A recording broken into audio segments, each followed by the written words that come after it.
What's up, Sneaky Nation? Welcome back to our Jacksonville Jaguars series. This episode is going to be about all the news that has happened after week 11 of the regular season. The Jaguars are on their first winning streak of the season. We have won 2 in a row. That last game was huge, and for the second straight game, it's really come down to the wire. We were in overtime the previous game. The last game we won on a last-second field goal. So Matt Scott, for all of his flaws, all the interceptions that he has thrown this year, which has been many, that's really something I need to get under control. But for all his flaws in that regard, he has led his team down the field when it matters the last 2 games. So that's been really cool to kind of see that growth there from a young player. He's definitely running the ball a lot better. I think that's kind of helping spread the field out. And he's gotten a few clutch first downs in third and long situations. So that's definitely helped us out. As you look at the standings here, we are in second place of the AFC South. Now, I don't know how this works because technically I think the Titans should be ahead of us. They have 1 less loss than we do. So I think they're actually second. I don't know if that's a glitch. I don't really know what's going on with that. But anyway, according to this, we are second currently.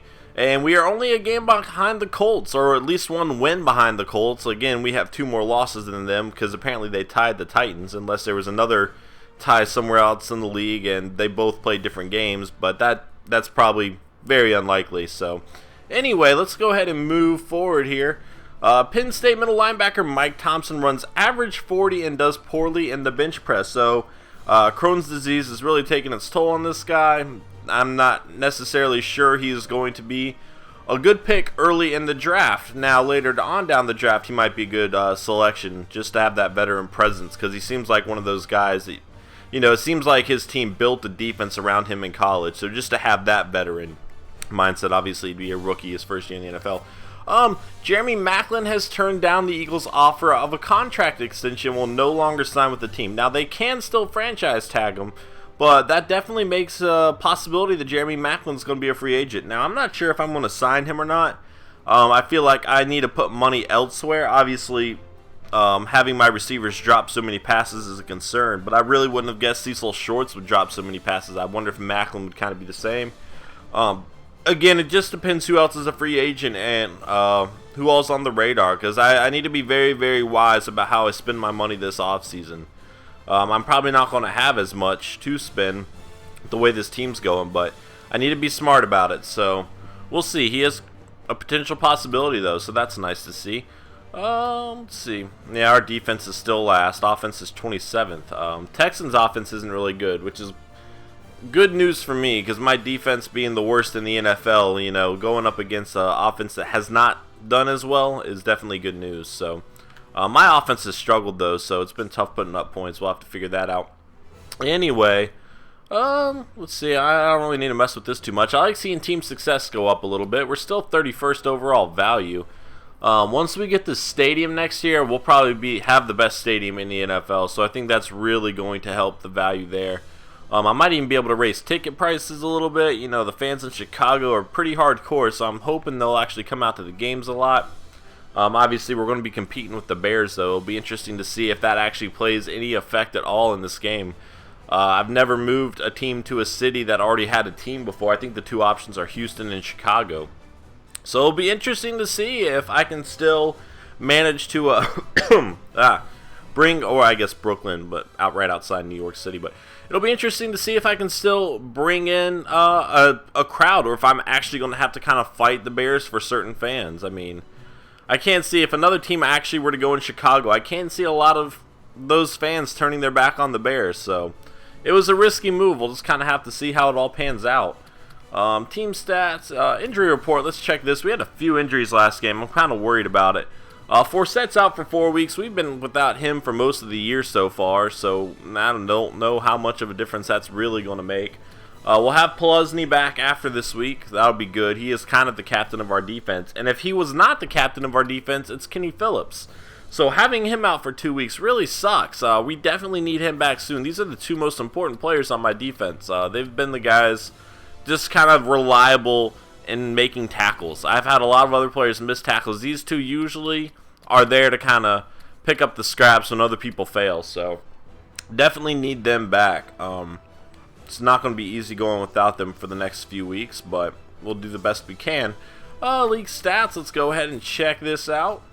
Let's see. Let's go down to NFL. 25 interceptions. My goodness, I am an interception machine.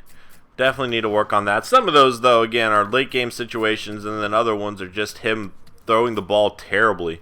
I don't know. Like, he'll throw it to the guy I said to throw it to, but the ball doesn't go anywhere near him. I don't know.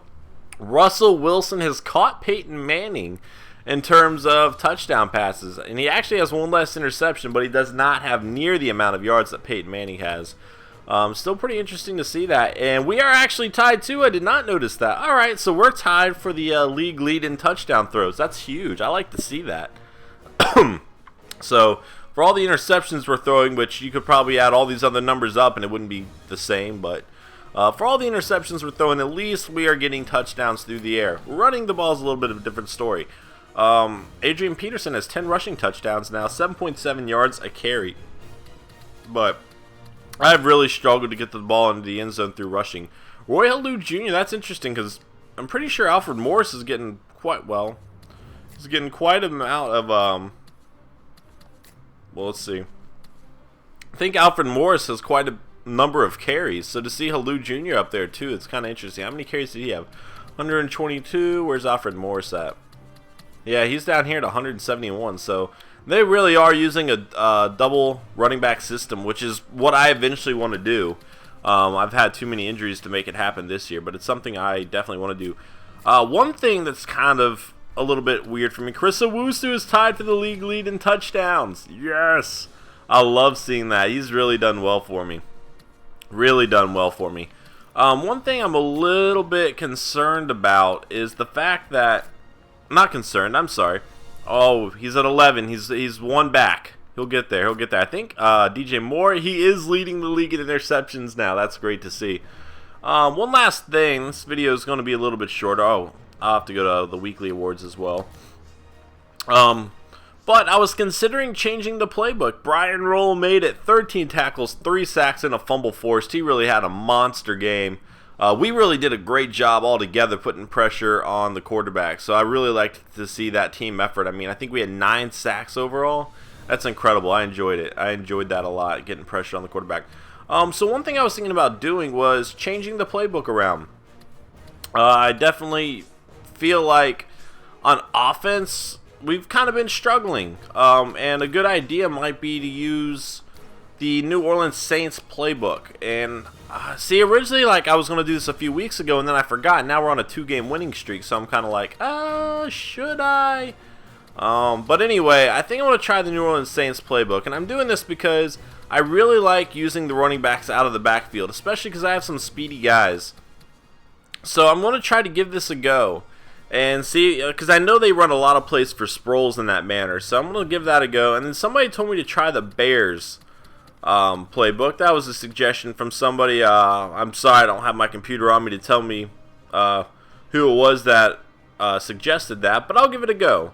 We'll give it a shot, and I feel weird doing this after being on a 2-game winning streak, but I just don't feel too comfortable with the 49ers playbook for what this offense needs right now. Now, defense, we've just been struggling altogether, but the last few weeks they've kind of picked it up a little bit. But we're going to switch it up. We're going to try to see how it all goes. And see all this. This is what drives me nuts. I need to find players that fit schemes. Scheme's such a huge role into this game. So when I change the defense around in the offseason, that's going to be a priority. But anyway, guys, thank you so much for watching. If you are enjoying this series so far, let me know. Leave a like, comment. I always enjoy hearing your feedback. And let me know what you think about these last 2 wins. They've both come down to the wire. We've pulled through, and hopefully we can get another win. Man, if we can get a 3rd win in a row, I don't know. That's going to be a tall order. But if we can get a 3rd win in the row, 3rd win in a row, that's definitely going to be a huge momentum and potentially even put us into the playoffs. All we have to do is win our division. We don't have to have the best record ever, just the best record of the division. And we are still in that hunt. So let me know, guys. I will see you next time. Later.